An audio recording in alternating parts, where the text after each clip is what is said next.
welcome to Hard Rock Stadium. Before I introduce the governor, I wanted to take the opportunity to kind of walk you through the process of how we got here today. Back in March, I think the only thing, we got the leadership team together, and one of the things we talked about is the only thing that was certain at that time was that there was going to be a lot of uncertainty moving forward. And I talked to the leadership team about being prepared and being creative, that we didn't know what was ahead. And one of the only really unanimous things when we talked to experts, people in the government, people at NIH, people, CEOs of hospitals and things like that, there was consensus that they didn't believe there'd be a vaccine or a treatment before at least a year at the earliest. And with that, kind of looking at that and thinking the prospect of us having full stadiums in the fall was not very high. And to me, it wasn't necessarily a binary thing. It wasn't, well, we're going to be full or we're going to be empty. So I asked the question of the team. I said, is it possible to create a stadium environment where people can be socially distant and socially present at the same time? And if so, what would that look like? And so we got to work. The number of 13,000 wasn't a target. It wasn't something we were trying to hit. It was just a function of, look, the physical space we have, if we create pods of 2, 4, 6 seats, and we distance them 6 feet apart, where does the capacity end up? And it ended up at 13,000. So, is really a function of trying to get the seats socially distanced. And then it was, how do we, what can we do? What other things do we need to look at to make it as safe as possible? And at the time, I had seen a video from an airline where they were talking about how they're now cleaning all the seats in between every flight. And I thought to myself, well, you weren't doing that before? But they had come up with their own standard of cleanliness. This is what we think clean looks like. And I thought, well, they're not the experts on cleanliness, and I'm not an expert on cleanliness. Who is? So we reached out to the International Sanitary Supply Association, who's the global trade association for the cleaning industry. And they had something called the Global Biorisk Advisory Council, which is made up of experts on pathogen removal, air quality, surface quality, those things. And we became the first facility to be GBAC star rated, which is effectively LEED certification for cleanliness standards. So now we're held to an objective, credible, expert, third-party standard with a new set of protocols for how clean we keep the building. So things kind of started there. Then we looked at the customer journey and the fan journey, and at every aspect, how can we make this cashless, touchless? So we changed out all the sinks to be touchless. We've changed out the metal detectors with new technology where you don't have to take your cell phone or your keys out of your pocket, so entry now becomes touchless. We looked at the air quality in the club space you're in right now, and went to GBAC, to the Global Biorisk Advisory Council, and said, teach us, educate us about air quality. And we learned a lot about it, and we now changed out the filtration systems where the air quality where you're sitting right now is hospital quality air, meaning it removes more things from the air than what I'll call restaurant quality air, which is what it was before. We added an app. We got our people in our technology department together, built an app for food ordering, changed out how we do concessions so that you can order food from your seat, go up and pick it up like curbside service at concessions, so we alleviate lines there. We thought about, what are we going to do about, tailgating? We could do everything right in the stadium, but people will congregate in the parking lots. So we're eliminating tailgating. We're going to open the gates 2 hours before kickoff instead of 4 hours before kickoff. We're going to limit alcohol sales and stop alcohol at the end of halftime so that alcohol consumption goes down, so that it's very important. Everything we can do to create the most safe environment possible, but we can't control people's behavior, and we do expect people to be respectful. And then when we went through this process, and I talked to the governor and the mayor, and we were talking about what was possible, they asked, is a half capacity stadium something that's possible? And I said, well, we have a plan for that too, but right now my recommendation is to go with the 13,000 socially distanced stadium because I feel confident we can keep people safe. This building was built for 75,000 people, so we have the physical space if you put 13,000 people in here to keep everybody distanced, if everybody's wearing masks and sitting outside, and that we can keep people safe in that environment. To be clear, we're telling season ticket members, if you are at risk in any way, If you're in an at-risk category, we would ask you to stay home this year. And every season ticket member has the option to opt out of this year, defer their money into next year, retain all of their season ticket member benefits, tenure, et cetera. If you are someone that doesn't want to wear a mask, this isn't the place for you this year. Don't buy a ticket. Don't come. We're going to expect everyone to wear a mask, to be respectful of each other. We're confident that people will. We've had an open-air theater outside, as you know, for a few months now, with about 500 or 600 people out there. And people wear their masks. They're outdoors. They've been respectful, and they've been distanced, and it's worked.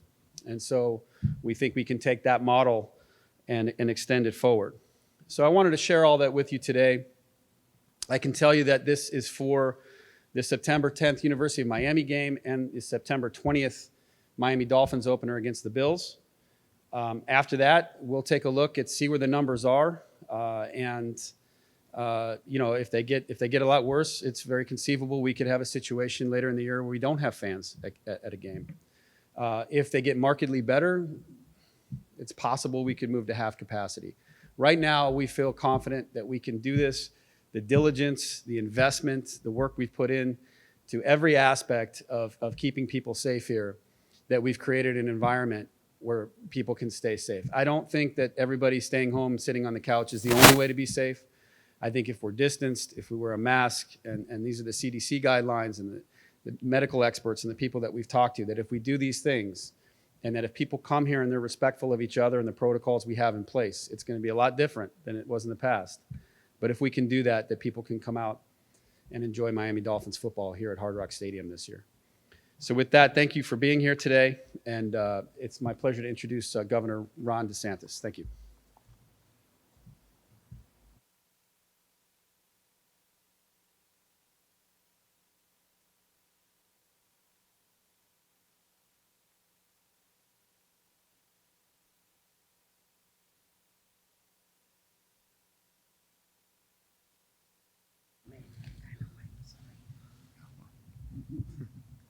Sure you're all set. All set. Okay.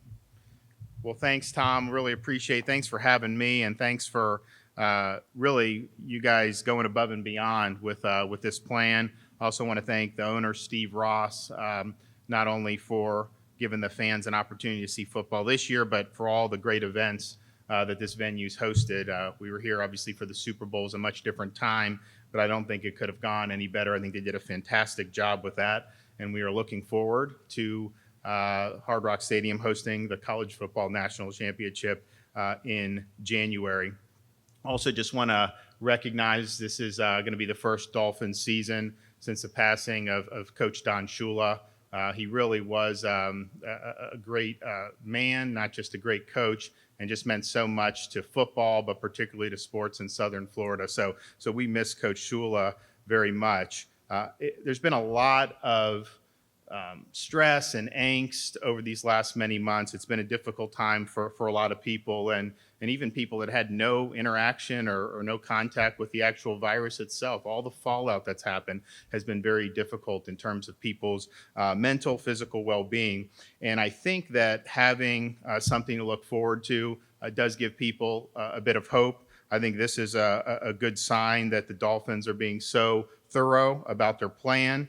This is obviously a limited plan, but if you look at what they've done, it's really, really well thought out. And probably they've thought of things that I would not have thought of. And, we've been doing this stuff day in and day out since February. And so they really did a good job. I know that they have been recognized with the GPAC Star accreditation about facility cleanliness. But then if you look at how they've not only thought about the seating, but then the fan interactions, every step of the way, they're doing things to make safety something that's important.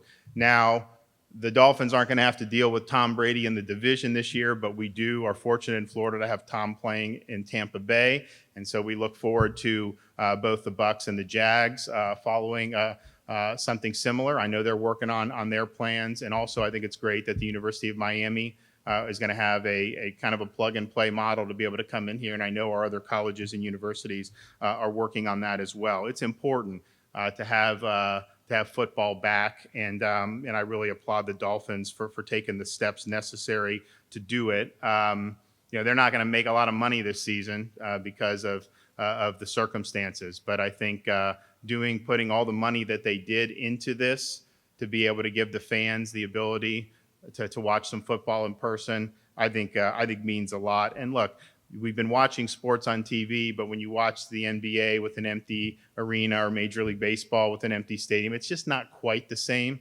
And I know this isn't going to be people falling from the rafters here, but it's I think it is something that will give people a little bit of hope.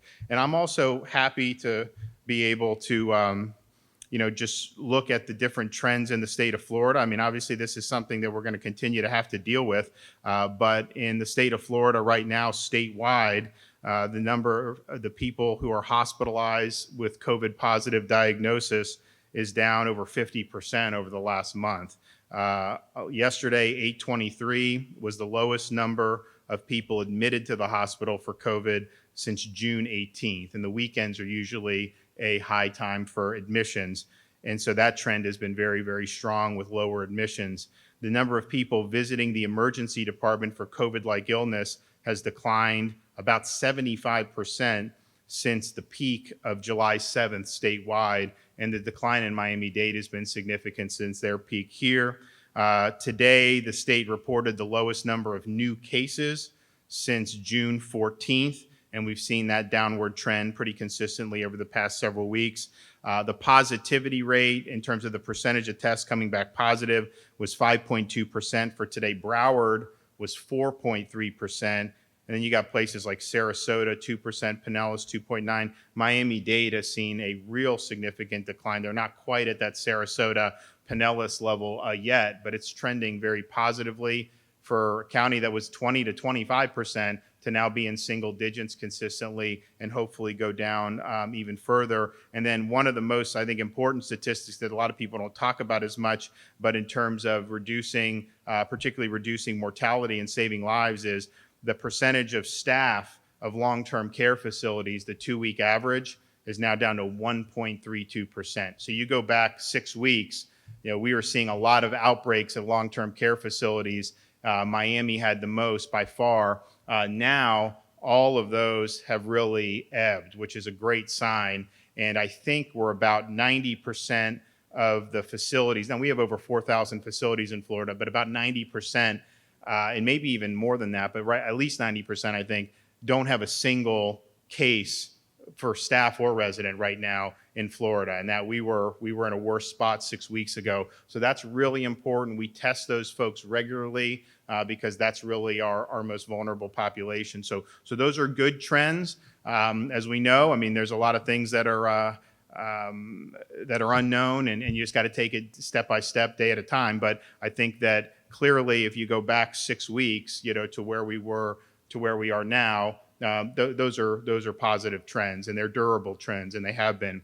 And I'd also just finally point out before I introduce Mayor Jimenez, and I know South Florida has had a little bit different course on this in terms of how things have functioned, but we in Florida have had things open. Universal Studios opened in June, SeaWorld in June. Disney reopened about 3 days after the peak in infections, July 5th. Our ED peak was 7.7. You figure the infections probably July 1st. So they opened right as the peak had already happened. And we continue to see downward, even with Disney open and people coming. And I think that goes to show you is that when you do things and you just do the basic precautions, you're able to do and have society work without contributing in a major way to outbreaks. And I think that's the story from, if you look at what happened with Disney coming online at that really tenuous time. And I think that's going to be the story here with the Dolphins as well. Obviously, the numbers are better today than when Disney opened at the beginning of July. But I think because they're thinking it through, doing it right, they're creating a safe environment. And that, I think, is the most important. We've got to have society function. You can take the basic steps to make sure that's done safely, but to just say, no, we're not going to do anything, I don't think that's a viable pathway for the state going forward. And I think what they've shown is a lot of thoughtfulness, ingenuity, and resourcefulness. So I want to thank Tom for his leadership. I want to thank Steve Ross for putting in the resources to make sure that Dolphins fans can enjoy a safe environment. And I'm looking forward to be able to watch some of these games as the season comes on.